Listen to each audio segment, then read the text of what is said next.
Assalamualaikum warahmatullahi taala wabarakatuh. Alhamdulillah, syukur kepada Allah Subhanahu wa taala kerana kita diberi peluang lagi untuk berjumpa pada sesi kali ini. Okey. Urus pusaka kenderaan. Okey. Kalau tuan-tuan dan puan-puan selalu perasan, saya selalu post berkenaan dengan isu kenderaan. Maknanya pemilik kenderaan sudah meninggal, tak boleh tukar nama, tak boleh renew road tax. Saya selalu post dekat page saya, WhatsApp dan Urus Pusaka. Jadi kesempatan pada kali ini saya cuba akan bercerita berkenaan dengan urus pusaka kenderaan. Okey, kenderaan ini juga merupakan salah satu di antara perkara ataupun isu yang sering menjadi kata orang tu kadang-kadang ada juga yang jadi pertikaian dalam proses untuk pengagihan harta pusaka tu. Jadi seperti yang tuan-tuan dan puan-puan lihat pada video saya yang sebelum ini berkenaan dengan kenapa harta kena beku. Jadi kenderaan merupakan salah satu daripada item yang kena beku setelah seseorang itu meninggal dunia. Jadi apabila kena beku, bermakna kenderaan tersebut tak boleh dipindah milik ataupun tak boleh dijual tanpa melalui proses urus pusaka ataupun proses faraid. Jadi pada hari ini saya cuba nak berkongsi dengan tuan-tuan dan puan-puan berkenaan dengan proses apa yang berlaku dan macam mana proses urus pusaka untuk kenderaan itu berjalan. Okey. Untuk kenderaan,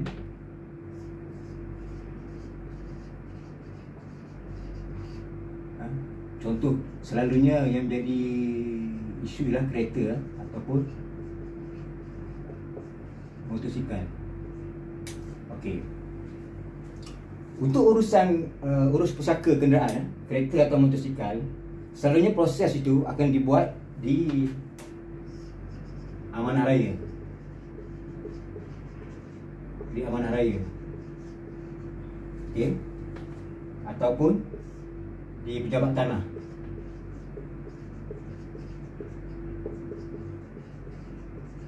Dipanggil urusan pusaka kecil. Di pejabat tanah, pusaka kecil.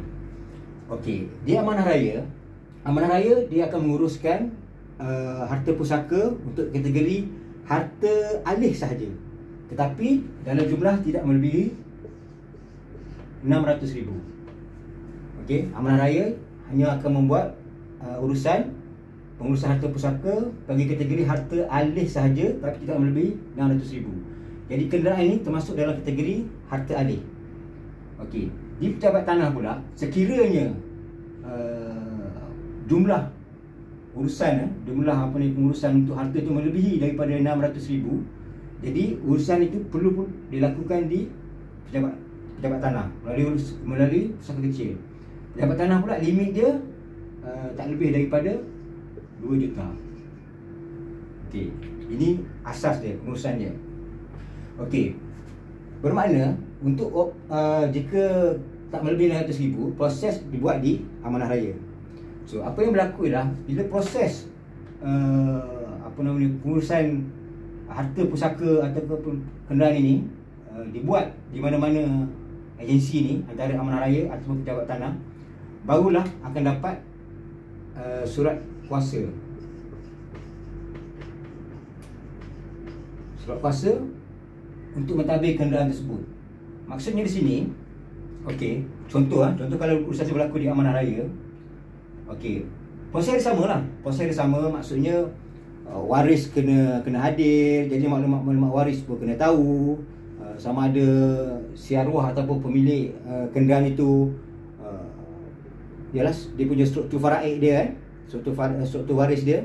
Ada isteri, tak ada isteri, ada lagi mak bapak ke apa semua gitu gini, ada anak ataupun tak ada anak. Jadi proses tu sama je untuk mendapatkan surat kuasa tadi. Jadi apa yang berlaku, persetujuan perlu dicapai lah.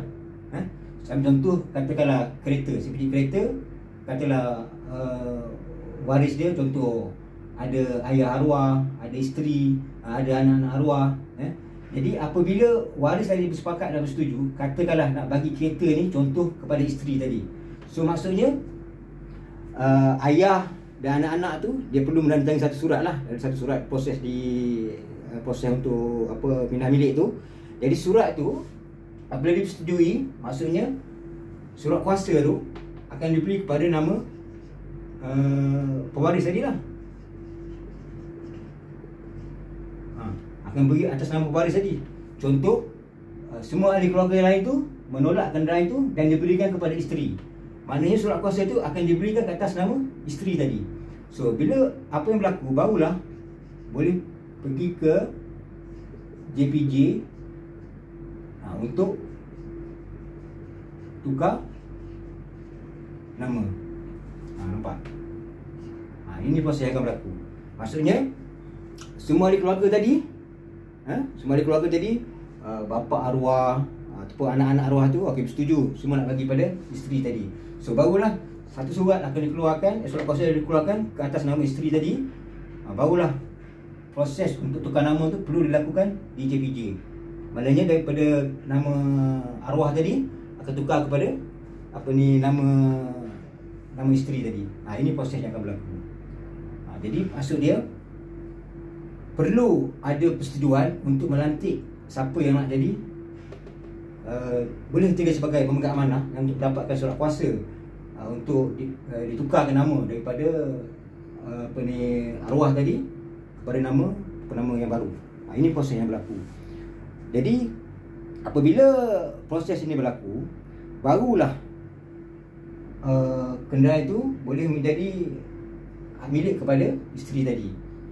Kat sinilah isteri itu kena buat insurans baru, contoh dia. Dan sebelum tukar nama ni, dia kena ada proses puspakom. Ini merupakan kos-kos yang akan timbul lah. Kos-kos yang akan timbul untuk selesaikan masalah ini. Okey, yang ini kena maktub kepada kenderaan yang sudah tidak mempunyai baki pinjaman lagi. Maksudnya solid. Masa arwah meninggal tu, kenderaan itu dah habis bayar, contohnya. Okey, bagi isu kes-kes yang kenderaan yang habis bayar, ini selalu yang jadi masalahnya. Maksudnya, katakanlah tempoh pinjaman suatu arwah meninggal masih lagi ada 5 tahun contohnya, ataupun 4 tahun. Jadi apa yang berlaku ialah di JPJ pula, di JPJ dia hanya boleh renew road tax untuk tempoh 3 tahun sahaja. Daripada tarikh kematian arwah tadi sampai 3 tahun je dia boleh renew road tax untuk kenderaan tersebut. Bermakna dalam masa 3 tahun ni, waris perlu menyelesaikan urusan pindah milik tu. Okey, maknanya kalau katakan baki pinjaman ada lagi beberapa ribu contohnya, untuk tempoh katalah lagi 5 tahun. Jadi waris terpaksa cari jalan lah, nak selesaikan baki pinjaman kereta tersebut. Itulah proses yang berlaku. Jadi maksudnya masalah yang timbul di kemudian hari. Jadi macam mana pula waris-waris tadi nak selesaikan baki pinjaman. Jadi inilah antara kelebihan-kelebihan jika kita ada ambil dipanggil RTA. Maksud kita buat perjanjian pinjaman kereta tu, kita ambil RTA. Maksudnya apabila si pemilik meninggal, automatik takaful ataupun insurans yang cover loan kereta tu, dia akan bayar baki pinjaman kenderaan tersebut. Jadi ini sudah tentulah tidak memberi beban kepada waris untuk di kemudian hari. Okey, antara lain yang boleh saya cadangkan ialah mungkin pada setiap kali kita buat renew insurans kereta tu, kadang-kadang ada pilihan sama ada kita nak ambil PA ataupun tidak. Jadi saya cadangkan saya cadangkan pada siapa yang nak renew insurans kereta tu, at least mungkin bayar ekstra daripada premium insurans tu, mungkin ekstra. Saya rasa pun kalau PA tu dalam kategori tak lebih daripada RM100 lah untuk tempoh setahun kan. Jadi at least kalau katakan meninggal disebabkan kemalangan pun, at least ada something untuk waris kita. Itu sebagai salah satu langkah-langkah yang boleh diambil lah. Okey, ini merupakan antara proses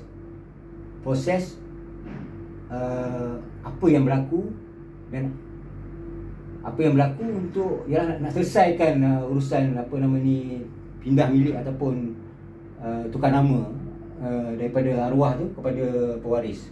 Jadi apabila dah tukar nama kepada pewaris, barulah proses jual beli tu boleh berlaku. Sama ada waris tak nak pakai kereta tu lagi, nak jual kepada orang lain ke, itu proses yang berlaku. Okey, dalam cerita bab pewaris ni pula, okey, saya akan kupas sedikit ya. Saya cuba ambil satu contoh kes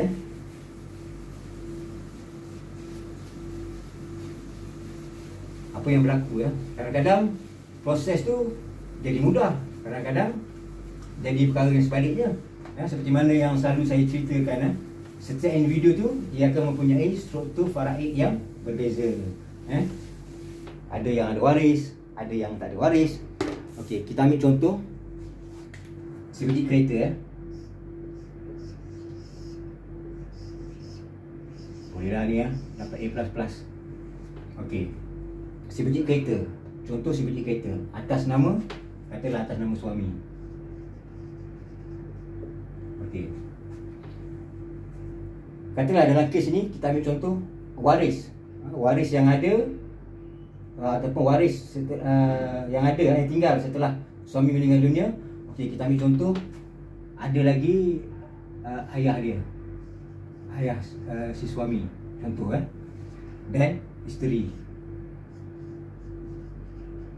Okey, ada anak lelaki, okey, ada anak perempuan.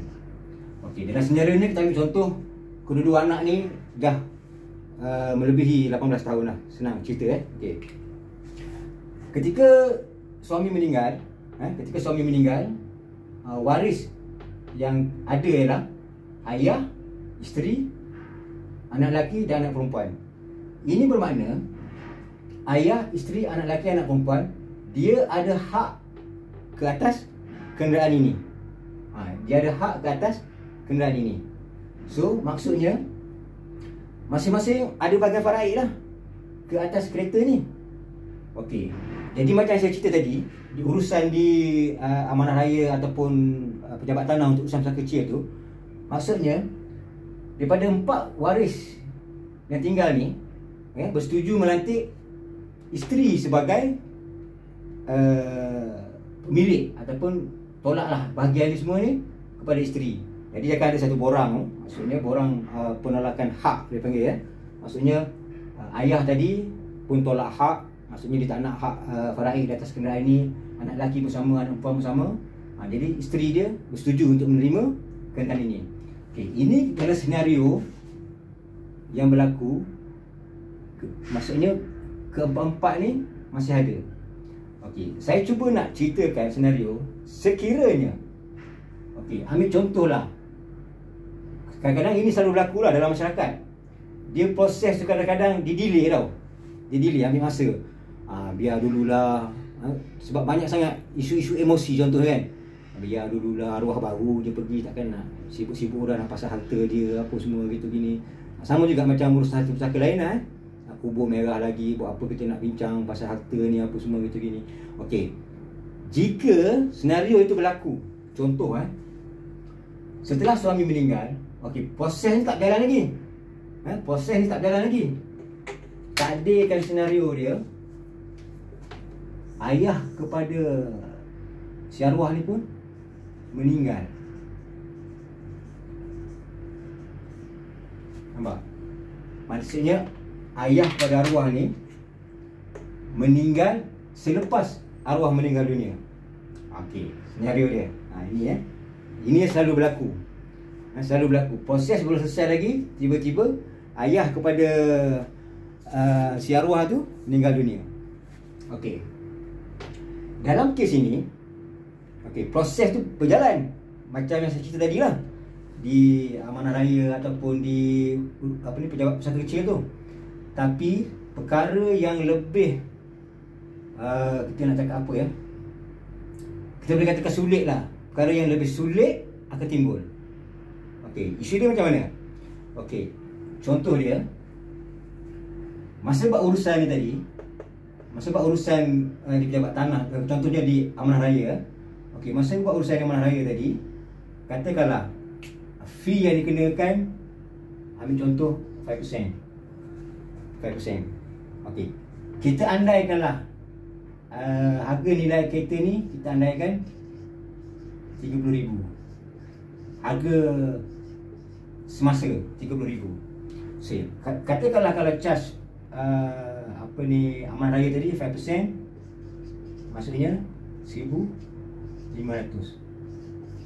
Okay, ini charge pengurusan yang memang dikenakan oleh amanah raya lah, 5% daripada tu. Okey.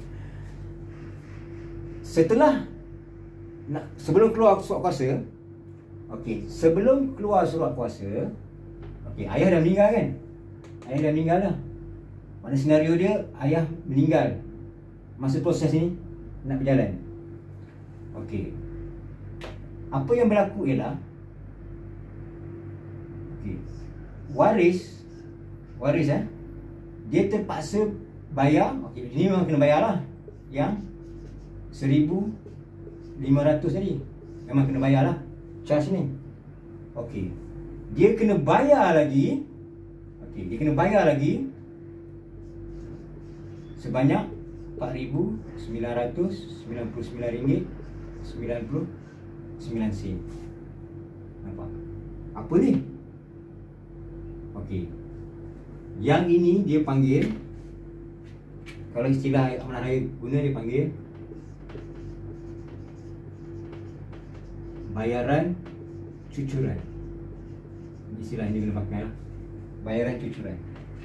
Okey, maksudnya isteri tadi dia kena bayar jumlah sebanyak berapa agaknya?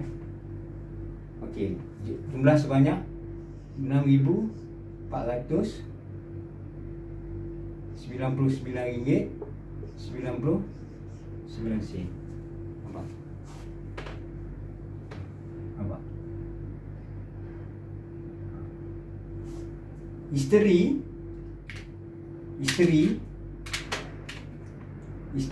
kena keluarkan duit bayar ke amanah raya sebanyak RM6,499. Bayaran itu dikatakan sebagai tambahan yang bayar cucuran dengan fee yang dikenakan. Okey.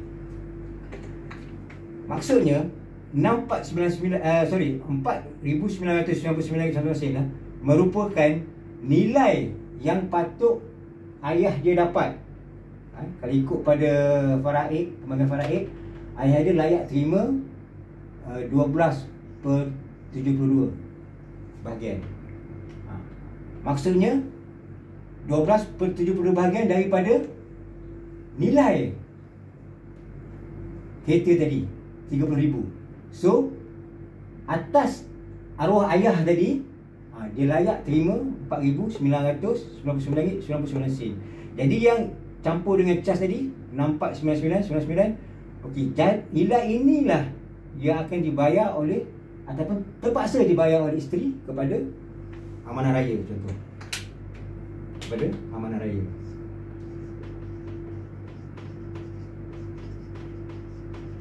Okey. Kemana duit dia pergi? Okey. Duit ini dia akan jadi harta pusaka pula. Secara mudahnya dia akan jadi harta pusaka pula kepada si ayah tadi. Nampak? Dia akan jadi harta pusaka pula kepada si ayah tadi. Okey. Bila jadi harta pusaka pada si ayah pula, bermaksud harta ini boleh dituntut oleh waris ayah tadilah. Oleh waris ayah. Okey. Maksudnya lepas ayahnya meninggal, siapa yang ada? Okey, siapa yang ada selepas dia meninggal? Contoh, kalau katakanlah ada anak. Okey. Jadi anak waris arwah ayah tadi, dia pula perlu menuntut wang ini di amanah raya. Ini yang berlaku. Bermakna dia kena buka waris kan, anak tadi dia kena buka fail baru.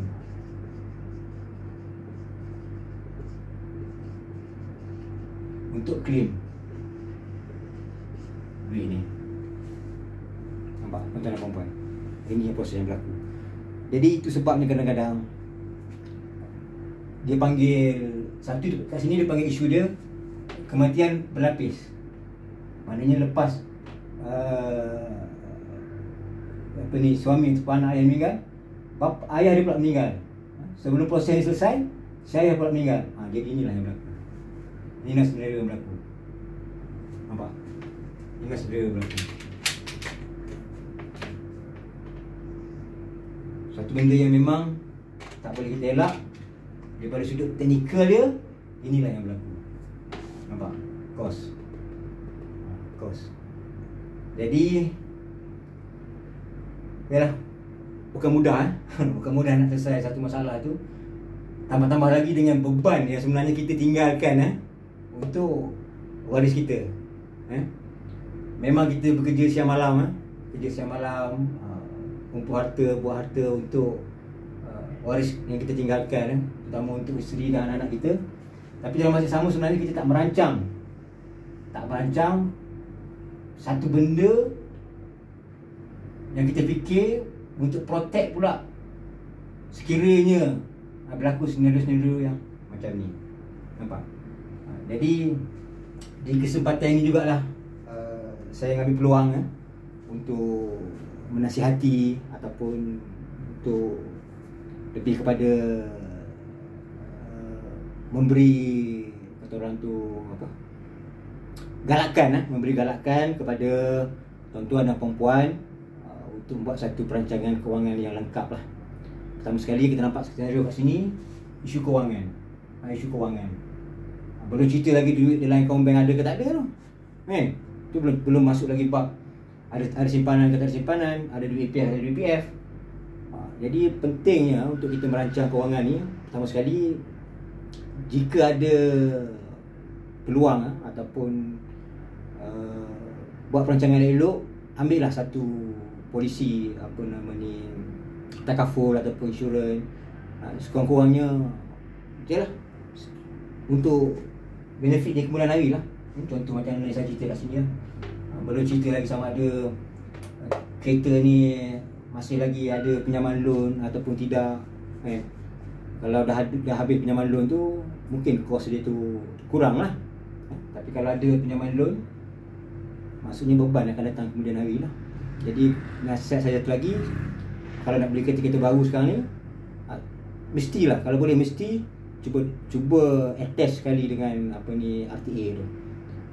Jadi inilah sedikit yang saya cuba nak kongsikan pada hari ini berkenaan dengan urus pusaka kenderaan. Jadi kalau balik pada yang isu yang saya lukis sebelum ni, maksudnya daripada urusan di amanah raya ataupun di pejabat pusaka kecil tu, perlu mendapatkan persetujuan daripada waris-waris semua situ sini. Di situ pun boleh menimbulkan masalah jugalah. Kadang-kadang nak lantik pemegang amanah tu, nak lantik siapa yang nak dapat surat kuasa tu. Jadi kadang urusan tu bertangguh, banyak-banyak isu lah. Macam mana saya selalu sebutkan, struktur faraid seseorang itu berbeza. Ada yang meninggal tu ada anak, ada yang meninggal tak ada anak, ada yang meninggal isteri dua, ada yang meninggal semua anak perempuan, tak ada anak lelaki. Jadi perkara-perkara inilah yang selalu menyumbang kepada isu kenapa sesuatu urusan tu delay, dan menyumbang kepada isu kenapa statistik menyatakan bahawa sampai 60 bilion harta rakyat Malaysia berkurang tak dapat dituntut. Jadi 60 bilion ni termasuk isu-isu untuk kenderaan, selain daripada property, kenderaan juga termasuk dalam isu 60 bilion ni. Isu dia bukan tak dapat dituntut tuan-tuan dan puan-puan. Macam saya cerita tadi lah, dah buat proses, nak kena bayar. Nak kena bayar. Isu dia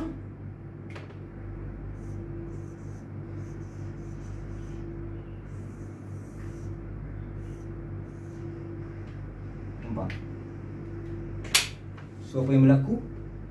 proses bergantung tertangguh, tak boleh diteruskan. Jadi itu pentingnya pada peringkat awal ni kita merancang buat satu perancangan kewangan yang khas. Maksudnya selain daripada beli insurans ataupun takaful tu, buat satu pendaftaran penulisan wasiat supaya memudahkan urusan di kemudian hari dan boleh menjimatkan masa untuk proses semula, untuk selain daripada kenderaan ni ataupun lain-lain harta yang telah kita tinggalkan setelah kita meninggal dunia. Jadi saya rasa itu sajalah yang dapat saya kongsikan pada hari ini. Semoga proses kongsi ini memberi manfaat kepada tuan-tuan dan puan-puan. Selain daripada buat pendaftaran wasiat dan hibah, saya juga turut membuat urusan untuk tukar nama ataupun pindah milik ataupun urus pusaka kenderaan bagi kes-kes yang pemilik kenderaan yang sudah meninggal dunia.